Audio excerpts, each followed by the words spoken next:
This is a channel about trains, public transit, and how we interact with those things and the environments around us. And that's no good. Anyways, this video is about Sonic the goddamn Hedgehog. So trains! They exist in Sonic, but how good is the transit in Sonic's world? Ah yes, Sonic's world. How generic, how quaint. Let's be a little more specific. What is Sonic's world? Is it Mobius, like in the Archie comics? Is it the globe filled with different nations from Sonic Unleashed? Shout out to the recent fan-made PC port. Or were the movies right? Is Green Hill in Montana? God, I hope not. See, this is why I brought Johnny along. Along me a certified pro gamer and my co-producer a documentary about the nearly lost officially made Pokemon Live musical, coming soon to both Blu-ray and VHS. They know a thing or two about good public transit. Isn't that right?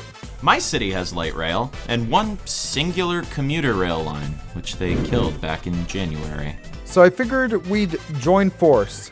Sonic forces, if you will. You go, girl. Anyways, let's talk about the trains of Sonic the Hedgehog.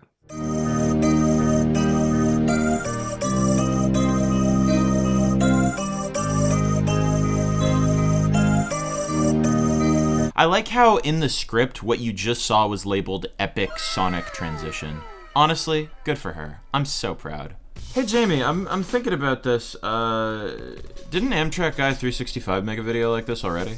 Yes, but originality is dead. We're ranking these trains anyways. I mean, I stole the idea of this video from my spouse, thinking it's for chumps and half my viewers think I'm an AI anyways. But I'm not, so give me money, please. Perhaps ranking isn't the best way to describe it. We're gonna be looking at 10 different trains. Really, 9 in a cable car. Yes, 10 different trains, and grading them from S to E. That's the same grade you'd receive at the end of a modern Sonic game, or in a Japanese school, apparently. These trains are from games new and old, meaning that we're not just thinking about public trains today, but also a long list of Sonic games over the years. Oh god, every year they just pump more of these things out. I really can't believe how much new Sonic stuff comes out year over year, especially the really dang good movie trilogy. And if you'd like to learn more about the growth of the Sonic series, feel free to go ahead and Google Sonic inflation after the video. That meme's ancient, let it go.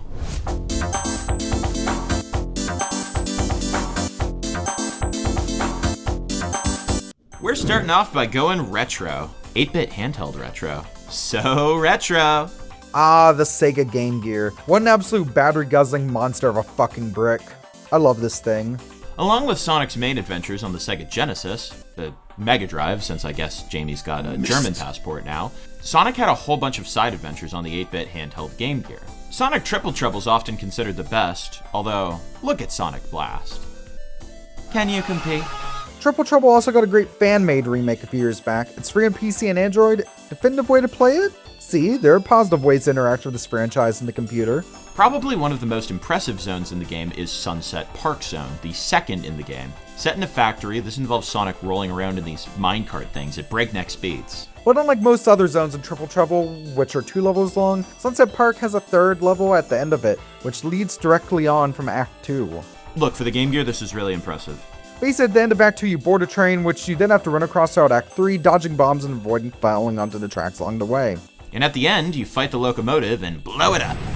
On a trains level, this train honestly gets an E rank, just due to not being very practical as a way to get around. Honestly, holes in the angry face engine are not things I'd like to see the Deutsche Bahn adopt. Practicality schmacticality. I think it's pretty sick.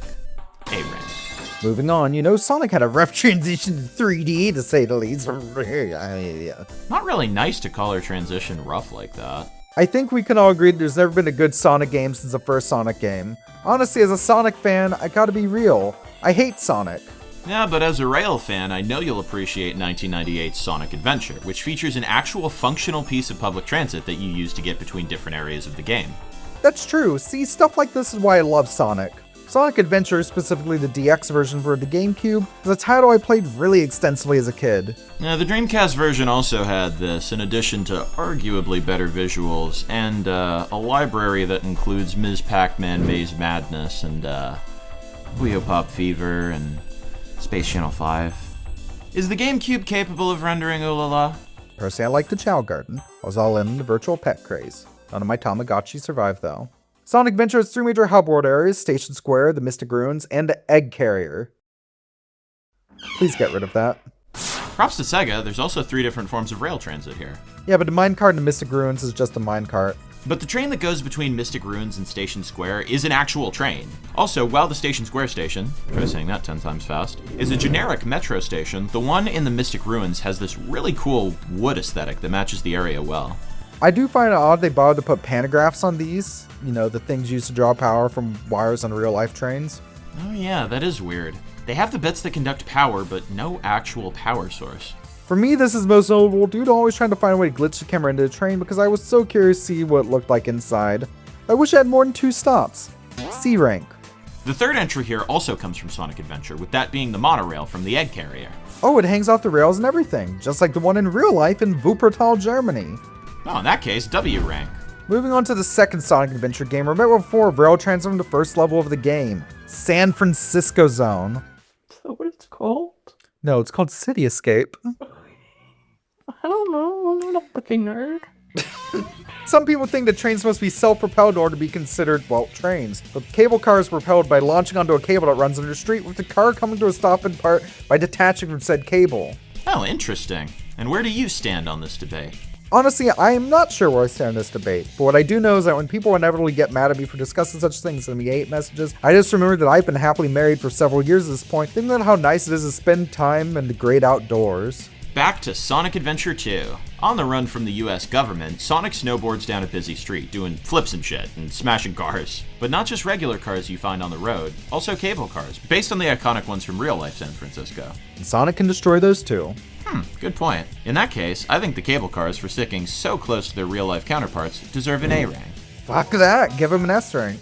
They clearly have some rather extensive trackage. The mode of transit makes a lot of sense for such a hilly area, and the devs are even cool enough to include turntables, which are used to turn the cable cars around at the end of each line in real life. A lot of thought was clearly put into these. However, unfortunately, I'm going to have to give Sonic himself here an E rank. As a form of transit, not only is he scrawny and thus not capable of carrying more than one person at a time, seen Sonic 06, but I think destruction of public property should not be rewarded. Maybe that's the real reason he got sent to Prison Island. They put you in jail.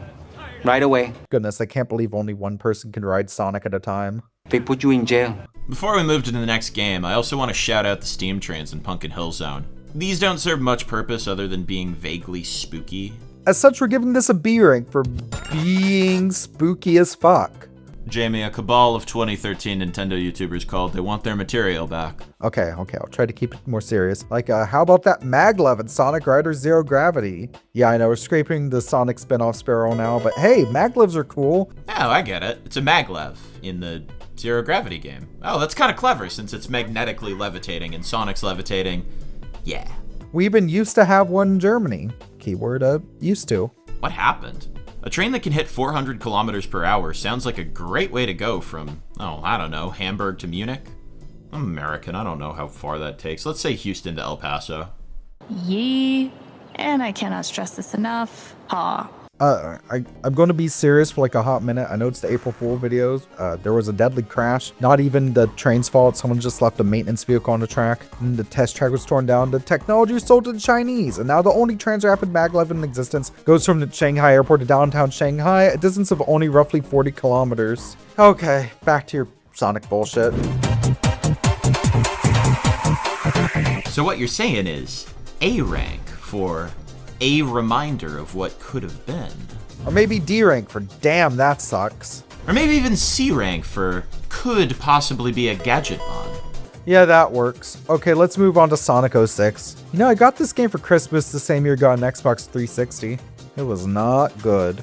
So originally Jamie was planning to say something like Radical Train Zone, more like Radical Ass, am I right? But then I played the excellent fan-made port of Sonic 06 for PC, Sonic P06, which basically rebuilds this game from the ground up. Look, the story still sucks and has some very uncomfortable implications of interspecies romance, but the game is actually fun to play now, and honestly, isn't that what matters most of a video game? The gameplay? Look at that, there really was something decent buried in there. Joking aside for a minute, if you have any one positive takeaway from this video, well, hopefully it's trains are cool and deserve public funding, but if you can have a second one, it's if you like Sonic even a tiny bit and want to play some Sonic games, then check out some of the projects made by the Sonic fan community. There's some truly fantastic stuff out there. There's a game I played as a Sage demo a while ago called Super Duper Amy Rose. shout out, check that out. It was pretty good. And speaking of the fantastic P06 and the less fantastic original Sonic 06, let's talk about Radical Train Zones, which is pretty radical and features a lot of trains. Lots and lots of freight trains. Ooh, and they feature a lot of locomotives based on American EMD SD40 freight locomotive. A stern reminder of how American rail has been completely fucked by Class 1 railways, and this has led to decades of the crippling of critical passenger rail infrastructure. That influenced an auto lobby. Now also, the section where you have to go really fast and dodge the trains. Annoying. So for equally valid reasons, D rank. Moving forward to a game that looks back, let's talk about Sonic Mania. This one is my favorite Sonic game, but a train this game leaves us with nothing but questions. Why does the steam train have Eggman's face on it? Why is it carrying a special stage ring? Why does Sonic jump off his airplane onto the train only to jump back off the train onto a plane 10 seconds later?